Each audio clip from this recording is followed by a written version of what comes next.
माझं बाळ पाणीच पित नाही किंवा खूप कमी पाणी पितं, या प्रश्नावर सोल्युशन तर काढायची गरजच आहे. कारण बाळाला दिवसातून जितकं पाणी जायला पाहिजे किंवा बाळ जितकं पाणी प्यायला पाहिजे तितकं पिलंच पाहिजे.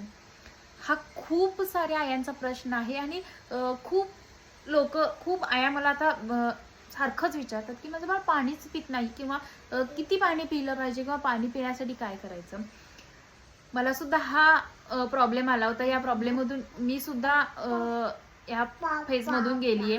तेव्हा मी माझ्या मुलाला काय करायचे की जे आपण त्याला पाणी पिण्यासाठी देतो ते थोडंसं फ्लेवर्ड करायचे. म्हणजे की त्याला दिवसातून मला जे पाणी द्यायचं आहे त्या पाण्यामध्ये मी एक लिंबूची फोड किंवा एखादं पान पुदिन्याचं चेचून ते पाण्यामध्ये घालून थोडा वेळ ते तसंच पाणी ठेवायचं, एक अर्धा एक तासासाठी ठेवून ते पाणी मी माझ्या बाळाला द्यायचे. मग त्यामुळे काय व्हायचं की त्याला ते थोडंसं टेस्टी लागायचं, त्यामुळे तो पाणी प्यायचा किंवा मग त्याला कळायचं की अजून आपण पाणी थोडंसं पिलं पाहिजे किंवा छान आहे आपण अजून पिऊ शकतो असं वाटायचं त्याला.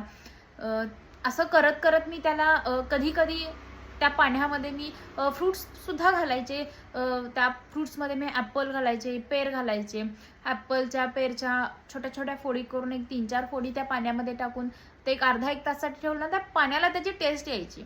आपण त्यामध्ये लिंबू यूज करू शकतो, मोसंबी यूज करू शकतो, संत्री यूज करू शकतो. असं काही जे फ्रुट्स आहेत ते आपण पाण्यामध्ये थोडा वेळ घालून अर्धा एक तासासाठी ठेवून ते पाणी बाळाला दिलं की त्याला ते पाण्याला थोडीशी चव येते आणि पाण्याला टेस्ट आल्यामुळे ते बाळ पितं. जेवढं इंटेक पाहिजे तेवढं बाळ करतं. मग मला असाही प्रश्न यायचा की नेहमीच त्याला असे फ्लेवर्ड वॉटर प्यायची सवय लागेल का, नॉर्मल पाणी ते पिणार नाही का.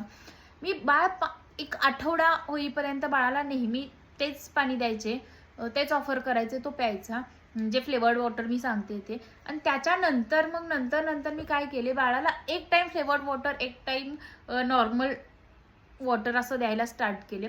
मग असं करत करत मग नंतर एक टाइम द्यायचे ड्रिंकिंग वॉटर नॉर्मल, ते 2 टाइम द्यायला, 3 टाइम द्यायला, असं करत करत मी फ्लेवर्ड पाण्याचं द्यायचे कमी कमी करत रेग्युलर पाणी द्यायचं वाढवले. एवढं सगळं कष्ट घ्यायची काय गरज आहे असं बऱ्याच आईनं वाटत पण नसेल आणि बऱ्याच आईनं वाटत पण असेल. ज्यांना हा प्रश्न आहे की खरंच माझं बाळ अजिबात पाणी पित नाही आणि त्याला सुसूचा प्रॉब्लेम होतोय, युरिन इन्फेक्शन होतंय, पाणी कमी पिल्यामुळे बरेच त्याला त्रास होतात, हीटचा त्रास होतो, कॉन्स्टिपेशन होतं, या सगळ्या गोष्टी या सगळ्या फेजमधून ज्या जातात त्यांनाच ह्या सगळ्या कष्ट घ्यायचे, या सगळे कष्ट घ्यायची खरी काय गरज आहे याचा अर्थ कळेल.